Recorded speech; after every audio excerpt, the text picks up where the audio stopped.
Welcome to Mind Set in Stone podcasts, where we dive deep into the most compelling books on the shelf. Join hosts Dave and Poppy as they uncover the stories, themes, and ideas that shape our understanding and inspire curiosity. Get ready to explore the big ideas that leave a lasting impact. Let's get started. Hey everyone, welcome back. Today we're doing a deep dive into The Psychology of Money by Morgan Housel. A great pick. I think it's a book that can really change the way people think about building wealth. You know what I find so interesting about Housel's approach? What's that? He kind of steps outside the typical, personal finance advice, budgets and all that. Yeah. He really looks at the psychological factors, the ways our minds influence our decisions about money. And that's exactly what makes this deep dive so interesting, I think. Right. Because, he starts the book with this story about a tech genius. This guy's flaunting his wealth, carrying around a brick of $100 bills. Yeah, you'd think someone that smart would have it all figured out. Exactly. Right. But he ends up broke. Yeah. Impulsive decisions, needing to show off, it all kind of catches up with him. It's wild because it really shows you that even being super smart isn't enough when it comes to money. No, it's not about intelligence alone. Right. It's recognizing that we're all human.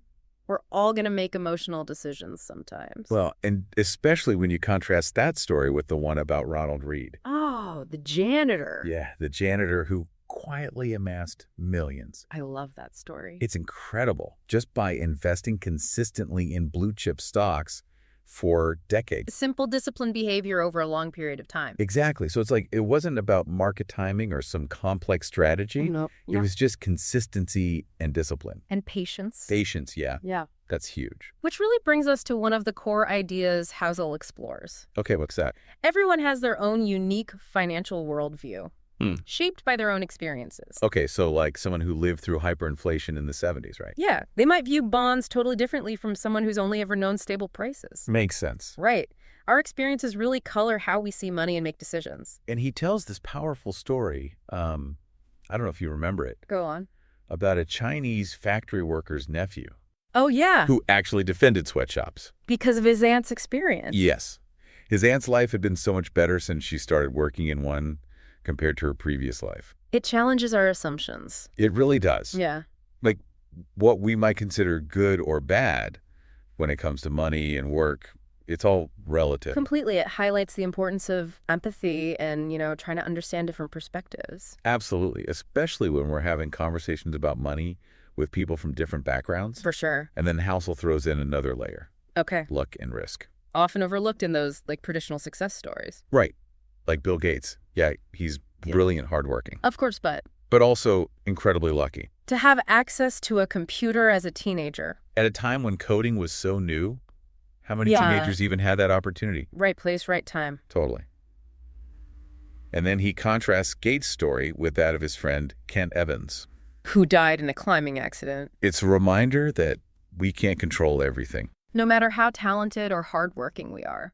So it's you're working towards your goals, but also acknowledging that luck and risk play a role. Absolutely. And that's where understanding the long game comes in. Okay, I like that. The long game. Right. Think about Warren Buffett. Okay. Most of his wealth was actually accumulated after he turned 50. Really? I didn't know that. Yeah. It's not just about investing well. It's about investing well for a very long time. And this is where the power of compounding comes in. Huge. Housel gives this mind-blowing example about Jim Simons.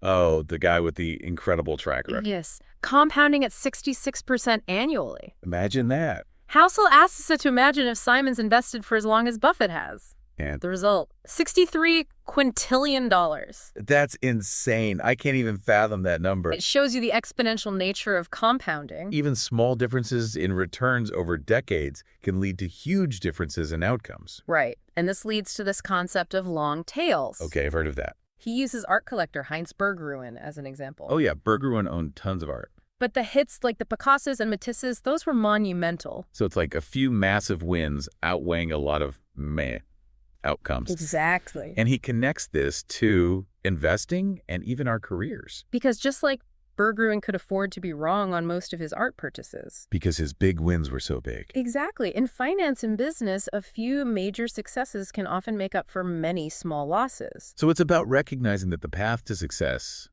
isn't always linear. No, it's not. There'll be setbacks, but a few big wins can change everything. And this ties into one of the most misunderstood ideas about wealth. What's that? Saving.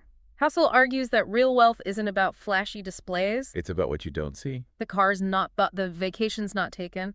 He even tells this funny story about Rihanna. Oh yeah, she almost went bankrupt. Right. And she had to be told that spending money means having less money, which seems obvious. But we often miss it. It's like we think spending equals wealth. When it's often the opposite. But saving isn't just about like a future purchase, is it?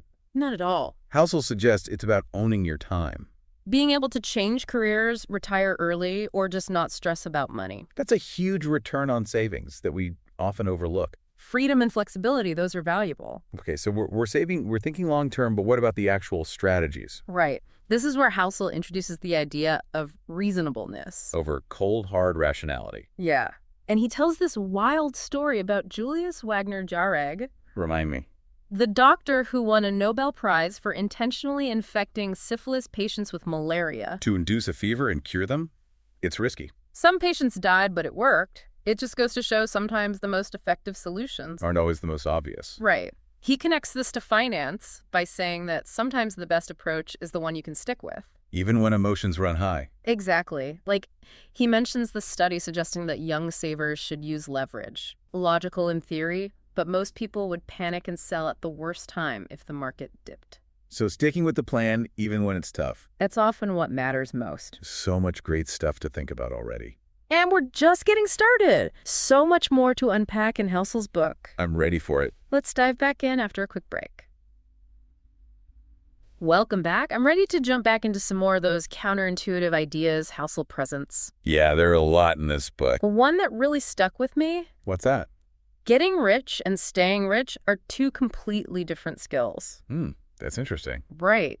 Like he contrasts Jesse Livermore. Oh, the legendary stock trader. Yeah, the guy who made a fortune during the 1929 crash. I remember reading about him. And then there's Abraham Jermansky, a real estate developer who lost everything in that same crash. Oh, wow. So it's like two sides of the same coin. Right. Livermore made billions betting against the market. And Jumansky got caught up in the frenzy and lost it all. Exactly. And you'd think someone like Livermore, with his market timing skills, He'd be set for life. well, here's the twist. Livermore eventually lost everything, too. Really? It just shows that wealth built on speculation and huge risks, it can be fleeting. So both Livermore and Jumansky were good at getting rich. But they lacked the skills to hold on to it. So what makes the difference then? What separates those who build lasting wealth? From those who win big but lose it all. Yeah. It's about discipline and patience. And the ability to weather those market storms. Absolutely. Emotional resilience, not making impulsive decisions. It's like a whole different mindset. It is. Wealth preservation is a different game altogether. This is where I really connected with Housel's idea about survival being key to financial success. It's not always about hitting home runs. It's about building a solid foundation that can handle the ups and downs. Of the market and life in general. Right. It's like building a house to withstand a hurricane, not just a strong wind. I love that analogy. Because unexpected events are going to happen. Always. Being prepared is crucial. He even talks about holding cash. Which might feel conservative in a bull market. But he can be a lifesaver during a downturn. Prevents those panic sales that can destroy your portfolio. Like an emergency fund for your investment. Exactly. It helps you ride out the storm and avoid those fear-based decisions. And he says the real return on that cash isn't the tiny bit of interest it earns. It's the fact that it stops you from making those desperate moves that set you back years. It's a total shift in perspective. It is. We're so focused on chasing returns. We forget about minimizing losses. Which can be just as important, if not more so. Absolutely. Okay, so we're playing the long game, we're holding some cash.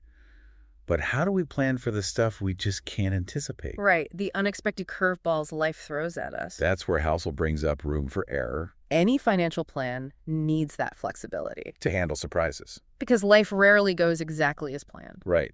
It's like acknowledging the limits of what we can know. And building in a margin of safety. He gives this example, what if you're saving for retirement? And you assume an 8% annual return? But you only average 4%. That's where room for error comes in. If you've factored that possibility into your savings, you won't be derailed by a lower than expected return. It's like having a buffer in your budget so an unexpected expense doesn't throw everything off. It's about increasing your chances of success, by increasing your chances of survival. Makes sense. Now remember the long tails idea. Yeah, a few big wins can outweigh a lot of small losses. Well, he circles back to that concept Okay. and reminds us that it applies to more than just investing. Our careers, too. Our careers, personal development, pretty much everything. He's saying we underestimate how normal failure is. And that being okay with those failures is key. To getting those big wins that can change everything. Like all those overnight success stories we hear. They don't show the years of hard work and setbacks. Exactly.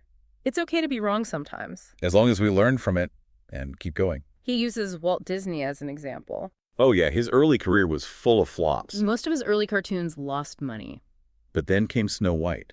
A massive hit changed everything, Each failure was a stepping stone. leading to that huge success. This applies to all of us. Even those of us who are considered experts. We're probably only right about half the time. It's humbling, isn't it? We put successful people on pedestals. But they've probably faced just as many failures. The difference is they've learned to navigate those setbacks and keep moving forward. He quotes Peter Lynch, who said, "If you're terrific in this business, you're right 6 times out of 10. Really shifts your perspective on what success means. Totally. Okay, so we've talked about surviving, managing risk, being okay with failure, but what's it all for? What's the ultimate goal? Right. Housel defines wealth as the highest form of wealth is the ability to wake up every morning and say, I can do whatever I want today. Wow. That's a powerful definition. It's about freedom and flexibility more than just having a big bank account. It's about control over your time and your choices. And that's a return on investment you can't really measure. Right. But it's often overlooked. We get caught up in the material stuff, the cars, the houses, the fancy trips. But those are just symbols. The real value is in the intangible stuff, the freedom to shape your life, pursue your passions. Spend your time in ways that matter to you. He shares a story about his own experience working as an investment banker. Oh, yeah, he loved the work, but The long hours, the constant demands, it was one of the most miserable times of his life. it shows that even a well-paying job. Can be soul-crushing if you don't have control over your time. And this is where he brings up the concept of reactance. It's this psychological thing where people resist being controlled. Explains why telling someone what to do often backfires. We all crave that freedom and autonomy, We want to feel like we're in the driver's seat. making our own choices. And this all ties back to saving. It's not just about a nest egg. It's about control of your time. The ability to walk away from a job you hate, take a break, to pursue a passion project. Or just have that peace of mind knowing you have a cushion. Those are returns that are hard to quantify. But they're incredibly valuable. Options and flexibility, that's what it's all about. Housel says the returns on savings that buy you freedom are often incalculable. You can't measure them like interest rates. But they can be life-changing. Okay, so we're building freedom, but here's another curveball. Housel argues that people with lasting financial success. They often have this one trait in common. What's that? A propensity to not give a damn what others think about them. Might sound harsh. But it makes sense. It's about avoiding that trap of social comparison. Especially when it comes to money. It's so easy to get caught up in keeping up with the Joneses. Especially today with social media and all that. We're constantly bombarded with images of wealth and consumerism. But real freedom comes from breaking free of those pressures, Making choices that align with your values. regardless of what other people think. Defining your own version of success. Yeah. Exactly. And that leads us to another one of Housel's key points. What's that? Wealth is often what you don't see. He challenges that idea that wealth is all about appearances. The fancy cars, the big houses, the lavish vacations. But true wealth, it's often hidden. He describes it as the nice cars not purchased, the diamonds not bought, the watches not worn, It's about having the resources, but choosing not to spend them. delaying gratification, prioritizing long-term security. It's a challenging mindset in our consumer-driven world. He tells this funny story about Rihanna almost going broke because she overspent. Yeah, her financial advisor had to explain to her. That spending money means having less money. It sounds ridiculous. But it highlights a truth we often miss. It's not about how much you spend. It's about how much you keep. True wealth is often built quietly, Through consistent saving and responsible management. not through showy displays of spending. He even says that saving doesn't require a specific goal. Really? You don't have to be saving for a house or retirement. You can save just for the sake of saving. It's about building that cushion, That sense of security and freedom. knowing you have resources available when you need them. I love this line. He says, saving money is the gap between your ego and your income. It's about resisting the temptation to spend to impress others. Recognizing that fulfillment comes from aligning your spending with your values. Not from seeking validation through material possessions. So much to absorb here. Mm-hmm. Okay, we're saving wisely, we're ignoring the Joneses, but how do we navigate those day-to-day ups and downs of managing our finances? Right, because it can be stressful. Housel offers a simple piece of advice. What's that? Manage your money in a way that helps you sleep at night. It's about finding an approach that works for your psychology. Your risk tolerance. Some people are comfortable with more risk, others prioritize security. There's no one right answer. The key is finding a strategy that makes you feel confident and secure. So you avoid those impulsive or fear-driven moves. That can sabotage your long-term goals. And a big part of that, he says, is remembering that you're not a spreadsheet. You're a person, a complex emotional being, He encourages us to embrace our emotions. rather than trying to suppress them. Be realistic about our psychology. And find strategies that work for us, even if they're not perfectly rational. He gives that example of the study that suggested young savers should use leverage. Logical on paper. But in reality, most people would panic and sell if their investments took a hit, It shows the limitations of pure rationality. especially when it comes to something as emotional as money. And that's where embracing reasonableness comes in. Finding that balance between logic and intuition. Careful analysis and trusting your gut. This is empowering because it gives us permission to experiment and find what works best for us. Instead of blindly following some formula. And you know what else goes along with this? What's that? Define the cost of success and be ready to pay it. He emphasizes that nothing worthwhile is free. Building a business, saving, consistently investing it, all takes effort. There are sacrifices involved, It's about reframing those costs as investments in our future. so they feel less like burdens and more like stepping stones. Exactly. Shifting our focus from short-term pain to long-term gain. Crucial for financial success. Now, this is where things get really interesting. He dives into the allure of pessimism. Pessimism. He quotes historian Deirdre McCloskey, who said, "For reasons I have never understood, people like to hear that the world is going to hell."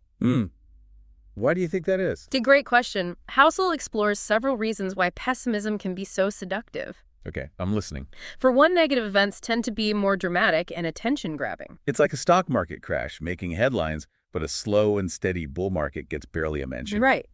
And our brains are wired to pay attention to threats, So we give more weight to negative information. even if it's statistically less likely to occur, It's like we're primed to focus on the potential dangers. even if those dangers are relatively small. And he also points out that progress often happens too slowly to notice. While setbacks can occur in an instant. Like that saying, it takes years to build trust, but only seconds to destroy it. It's easy to get discouraged by short-term fluctuations. But the long-term trend historically has been towards improvement. He uses the example of the Wright brothers. Their invention of the airplane was initially met with indifference, It wasn't until a fatal crash during a demonstration. that the public really took notice. It's like people needed that dramatic event to see the significance of their achievement. But it's not just our brains. It's the world we live in. We're bombarded with information, so much of it negative. It's information overload. hard to sift through the negativity, even if it's not representative of the big picture. And then there's confirmation bias. Once we have an opinion, we tend to seek out information that confirms it, Even if it means ignoring contradictory evidence. creating those echo chambers that reinforce our beliefs. Even if those beliefs are wrong. So how do we combat this negativity bias? Good question. Housel suggests cultivating a sense of perspective, Recognizing that the world is more complex than the headlines suggest. being aware of our biases, seeking out diverse perspectives, Even ones that challenge our beliefs. and remembering that the world is always changing and evolving. What seems impossible today might be commonplace tomorrow. It's a message of hope grounded in reality. So how do we apply all this to our actual financial decisions? That's where defining the game you're playing comes in. Yeah.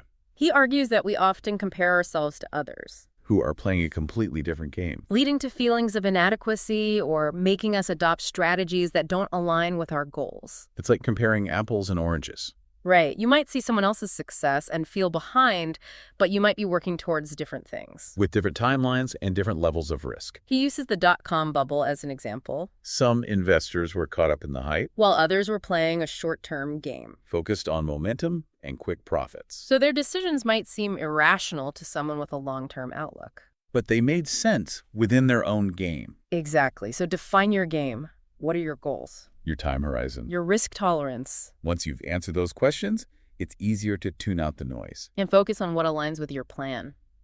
You're not trying to keep up with someone else's scorecard. Now this is where Housel takes us on this fascinating journey. Where to? Through the history of the American consumer. To understand how we got to where we are today. Exactly how we developed our current ways of thinking about money. I'm intrigued. It's a story that spans decades, from the post-World War II boom. To the rise of consumerism and the growing gap between rich and poor.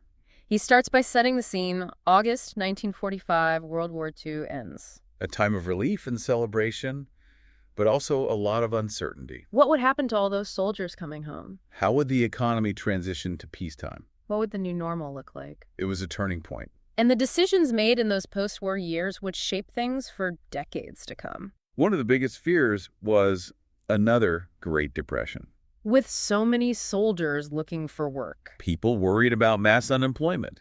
A decline in demand. So the government took action. To stimulate the economy. One strategy was keeping interest rates low. Which encouraged borrowing and spending. It was a big shift from the wartime focus on saving. The government was actively promoting consumption. As a way to boost economic growth. And that was the birth of the American consumer as we know it. It changed how we view money and spending. Even today.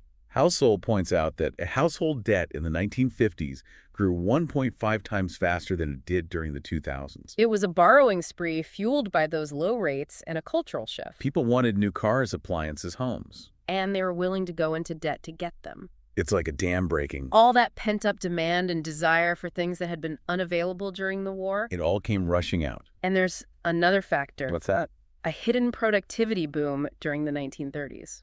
The Great Depression forced businesses to become more efficient and innovative. Just to survive. So you had those innovations from the 30s, plus the pent-up demand, plus cheap credit. It all led to that massive boom in the 50s. A time of prosperity and optimism. And what's really remarkable is that the gains were shared more widely than ever before. The gap between rich and poor actually narrowed. Significantly. Housel highlights that real income for the bottom 20% of earners grew by almost the same amount as the top 5% between 1950 and 1980. It was a time when the middle class thrived. And even those at the lower end of the income scale saw improvements. This economic equality was reflected in society. A sense of shared prosperity, the belief that anyone could succeed through hard work. A stark contrast to the inequality we see today. Housel describes it as a time when people measured their well-being against their peers.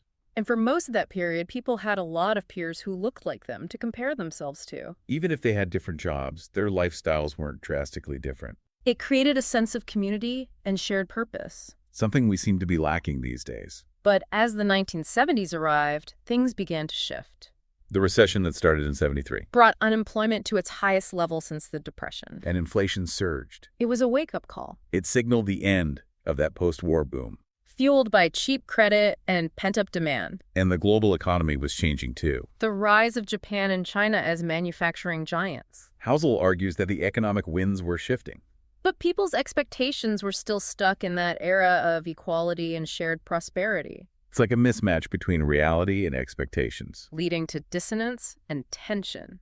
And this tension played a role in the economic boom of the 1980s. But it was a different kind of boom. How so? The benefits flowed mostly to the wealthy. Housel cites stats showing that between 1993 and 2012, the top 1% saw their incomes grow by over 86%. While the bottom 99% saw just 6.6% growth. Wow, a complete reversal from the post-war trend. And this widening gap led to a divergence in lifestyles. The rich could afford those bigger homes, nicer cars, private schools. While everyone else was trying to keep up. And everyone was watching. Bombarded with images of affluence. Through advertising, television, the internet. Keeping up with the Joneses on steroids.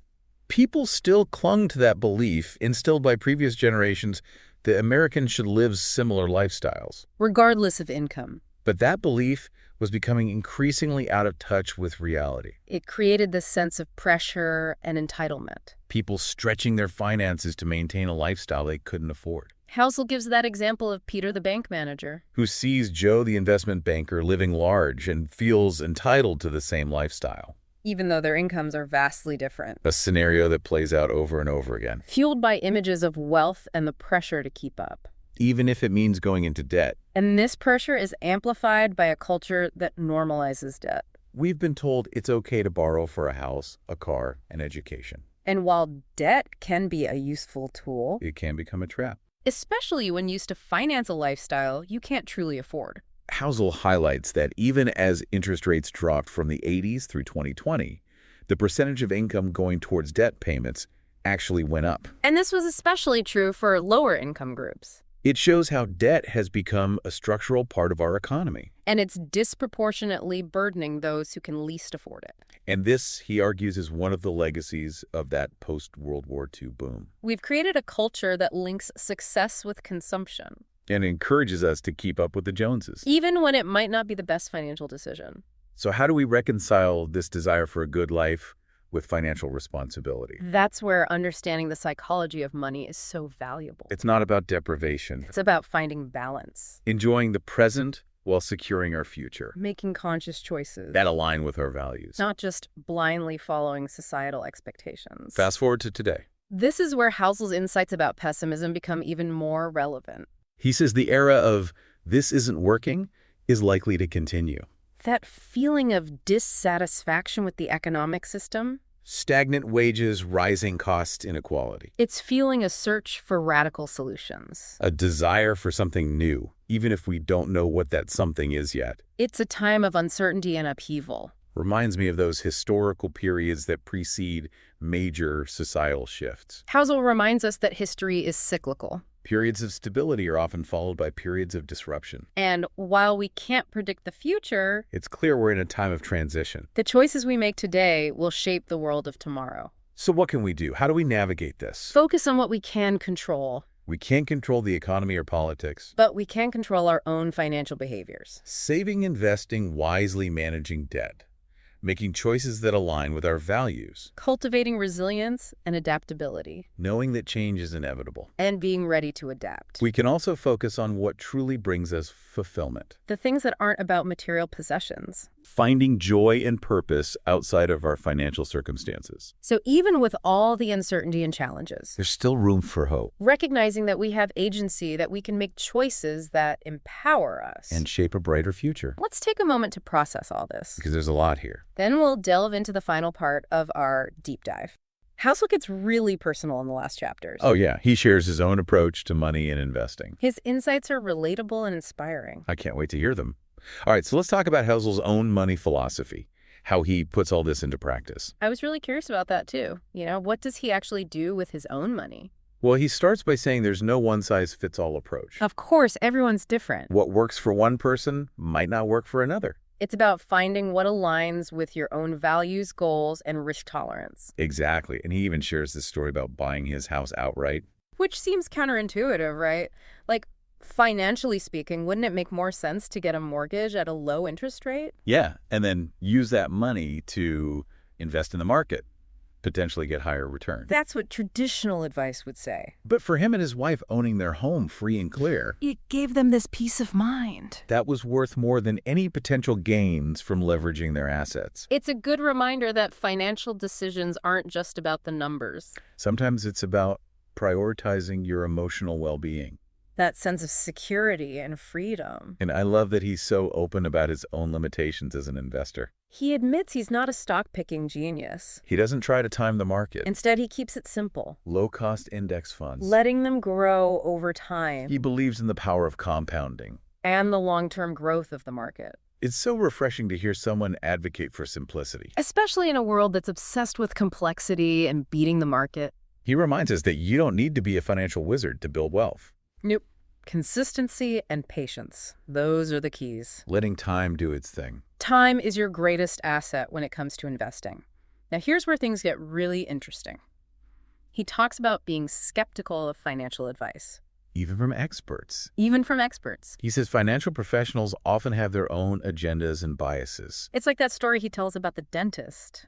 performing unnecessary procedures on a patient. A powerful analogy for the importance of questioning assumptions. Doing your own research. Not just blindly following someone in a position of authority. He believes that the best financial advisor is often your own gut. Develop your intuition and judgment. Don't be afraid to trust yourself. But of course, this doesn't mean being reckless. It's about understanding your own risk tolerance. Finding that balance between being cautious and seizing opportunities. He reminds us that the goal of financial success shouldn't be about amassing a fortune at any cost. It's about finding that sweet spot. Between security and a fulfilling life. Recognizing that money is a tool, To help us live the life we want. not the end goal in itself. In the last part of the book, he lays out some of the principles that have guided his own journey. His own personal rules of the road. Exactly. And he starts with frugality. Living below your means. Sounds simple, but it's foundational. Focus on what you keep. Not just what you earn. And he warns against lifestyle inflation. As your income goes up, don't just increase your spending. Save and invest that extra money. Let it keep working for you. He also emphasizes diversification, Not just in your investments. but your income streams too. Spreading your risk can lead to more stability over time. And of course, he reiterates the importance of patience and long-term thinking. The biggest rewards go to those who can delay gratification. Let their investments compound. And finally, he reminds us about giving back Using your success to make a positive impact. through philanthropy or social entrepreneurship. Or just being generous with your time and resources. True wealth isn't just about what we accumulate. It's also about how we use it to make a difference.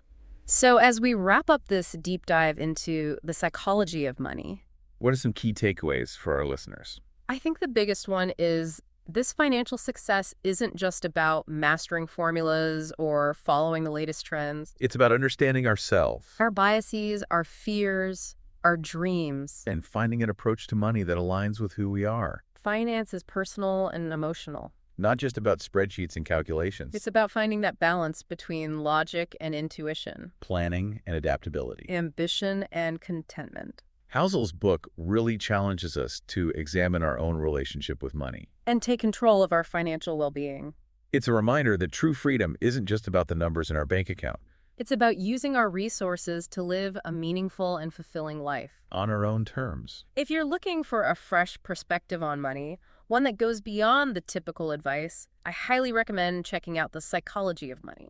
It's a book that will stay with you long after you finish reading it. And it might just change the way you think about your own financial life. So until next time, keep those minds engaged and keep exploring the world around us. We hope you're leaving with fresh insights and a spark of inspiration. Remember to subscribe, leave a review, and check back for more episodes as we dive into new worlds of thought, one book at a time. Until then, keep your mind set in stone and your curiosity open. This has been a Big L Riz Media podcast, where big ideas meet lasting impressions.